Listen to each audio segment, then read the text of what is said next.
Hello everyone, welcome to self education एजे।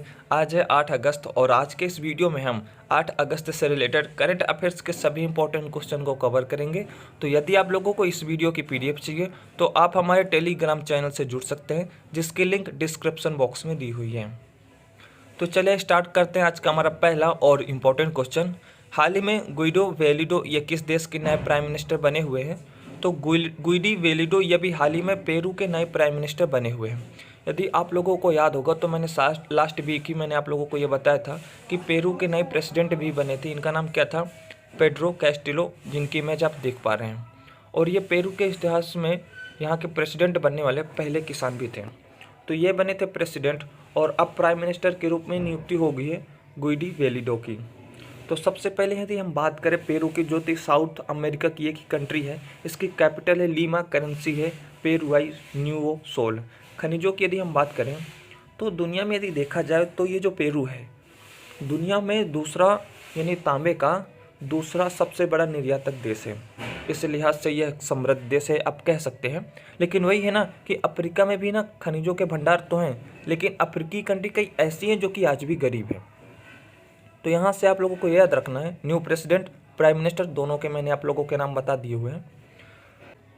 हमारा अगला question है, हाल ही में अमेरिका ने चाइना के साथ बढ़ते तनाव के बीच किस देश को पहली बार हथियार बेचने की मंजूरी दे दी हुई है?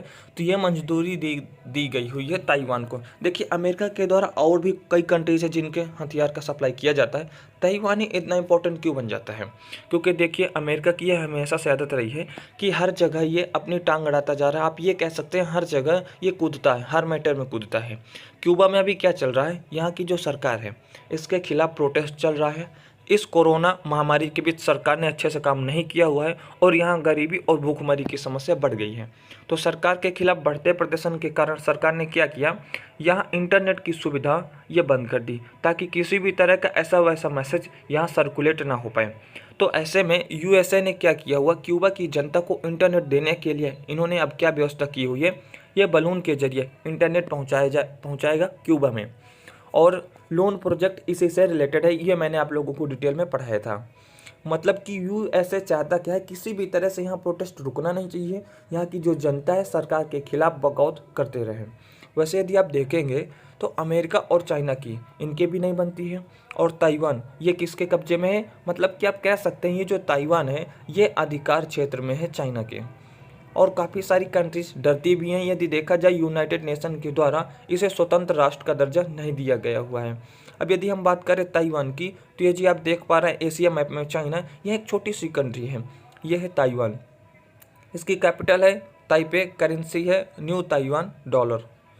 और यहाँ के दोबारा से प्राइम मिनिस्टर प्रेसिडेंट बनाए गए हैं साई इंग वेन। और आप लोगों को ये भी मालूम होना चाहिए, समलैंगिक विवाह को वैध करने वाला एशिया का पहला देश ये ताइवान ही है। अगला क्वेश्चन है, हाल ही में रॉकेट हमलों के जवाब में इजराइल ने किस देश पर हवाई हमले शुरू किए हुए? मैं आप लोगों को बता दूं, लेबनान के द्वारा इजराइल पर हमले किए गए थे, रॉकेट हमले किए गए थे, जिसके जवाब में जो इजराइल है इसने भी बदले में भी आप कह सकते हैं हवाई हमले से इसका जवाब दिया हुआ है। और यदि देखा जाए बीते 7 सालों में ऐसा पहला मौका है जब इजराइल ने लेबनान पर, जो कि एक पड़ोसी देश है, मैप के थ्रू हम देखेंगे भी, यहाँ एयर स्ट्राइक की हुई है। तो दोनों देशों के बीच ये जो संबंध है ये बिगड़ते जा रहे हैं। तो लेबनान में इस सप्ताह से यानी कि बीता हुआ सप्ताह कई दुर्घटनाएं हुई हैं, जिसमें कि ये जो पूरी घटना है इजराइल के उत्तरी सीमा पर केंद्रित है। क्योंकि यदि देखा जाए मैप में ये जो लेबनान है ये इजराइल के उत्तर में स्थित है। मिडिल ईस्ट एशिया में आप देख सकते हैं ये इजराइल, और इजराइल के जस्ट ऊपर ये छोटी सी कंट्री है ये है लेबनान। ये दोनों ही सीमा साझा कर रहे हैं मेडिटेरियन सी से। लेबनान के हाल ही में नए प्राइम मिनिस्टर बनाए गए हैं नजीब मिकाती। तो आप कह सकते हैं इनके नए प्राइम मिनिस्टर बनने के बाद ही यहाँ हवाई हमले शुरू किए हुए इजराइल के खिलाफ। लेबनान की राजधानी है बेरूत। इसी बेरूत में राष्ट्रीय ही अमोनियम नाइट्रेट के कारण भीषण ब्लास्ट देखने को मिला हुआ था। सैकड़ों लोगों की जान यहाँ चली गई थी। करेंसी है लेबनानी पाउंड। अगला क्वेश्चन है, राजीव गांधी खेल रत्न अवार्ड अब ये किस नाम से दिए जाएंगे? तो ये अब दिए जाएंगे मेजर ध्यानचंद के नाम से। आप लोग जानते ही हैं भारत का सर्वोच्च खेल रत्न अवार्ड ये राजीव गांधी खेल रत्न अवार्ड है, जिसकी शुरुआत 1991 से 1992 के बीच की गई थी। इसके पहले भी जीते थे विश्वनाथन आनंद, जो कि शतरंज से रिलेटेड है। ऐसा कहा जाता है कि मतलब कि ये विवाद पहले से चला रहा था कि जो राजीव गांधी थे, भारत के पूर्व प्राइम मिनिस्टर रह चुके, इनका खेल से कोई संबंध नहीं था, तो इनके नाम पर ये अवार्ड क्यों दिए जाते हैं। इसी बीच ये देखा गया है कि अभी जो टोक्यो ओलंपिक चल रहे थे, इसमें भारत पुरुष हॉकी टीम है, इसने ब्रॉन्ज मेडल अपने नाम किया हुआ था जर्मनी को हरा करके। आप कह सकते हैं कि हॉकी के जो जादूगर हैं मेजर ध्यानचंद, इन्हीं के नाम पर अब राजीव गांधी खेल रत्न अवार्ड दिए जाएंगे। और इन्हीं के स्मृति में 29 अगस्त को राष्ट्रीय खेल दिवस भी मनाते हैं। यदि आपसे पूछा जाए कि इंटरनेशनल स्पोर्ट्स डे कब मनाया जाता है, तो ये 6 अप्रैल को मनाया जाता है, जो कि नेशनल 29 अगस्त को मनाया जाता है। तो दोनों में आप कंफ्यूज नहीं होइएगा। अगला क्वेश्चन है, नापता झाकरी हाइड्रो पावर स्टेशन 1 महीने में सबसे ज़्यादा बिजली पैदा करने का रिकॉर्ड इसने बना लिया हुआ है। सवाल ये है कि ये जो हाइड्रो पावर स्टेशन है, ये किस नदी पर स्टेशन है, तो ये स्थित है सतलज नदी पर। प्रोजेक्ट का नाम क्या है, नापता झाकरी हाइड्रो पावर स्टेशन। अब ये हाइड्रो पावर प्रोजेक्ट होता क्या, तो मैंने पहले भी आप लोगों को बताया होगा कि जब ऊंचाई से गिरता वो पानी है, खासकर उत्तराखंड और हिमाचल प्रदेश वाले इलाकों में पहाड़ से गिरता हुआ जो पानी आता है तेज़ गति से, जो कि आप इमेज में देख पा रहे हैं, इस तेज़ पहाड़ वाले पानी को टर्मिनेट करके विद्युत का उत्पादन किया जाता है। ये सारी चीज़ें आप लोगों को मालूम ही होगी। तो इसी बिजली उत्पादन के मामले में, यानी कि पानी से बिजली के उत्पादन में, ये जो नापता झाकरी हाइड्रो पावर स्टेशन है, इसने सबसे ज़्यादा, यानी कि 1 महीने में सबसे ज़्यादा बिजली पैदा करने का रिकॉर्ड बना लिया हुआ है। टोटल इसने कितने यूनिट बिजली की हुई है, लगभग आप कह सकते हैं 1200 मिलियन यूनिट। तो ये तो है सतलज यूनिट पर। राज्य अगर पूछा जाए, हिमाचल प्रदेश। अगला क्वेश्चन है, टोक्यो ओलंपिक में पहलवान रवि कुमार दहिया ने कौन सा मेडल जीता हुआ है। तो अभी जो टोक्यो ओलंपिक चल रहे हैं जापान की राजधानी टोक्यो में, इसमें जो रवि कुमार दहिया है, जिनकी इमेज आप देख पा रहे हैं, इन्होंने सिल्वर मेडल यानी रजत पदक अपने नाम किया हुआ है। फाइनल में ये हार गए थे रशिया के जो पहलवान हैं यावुर युगुएव से।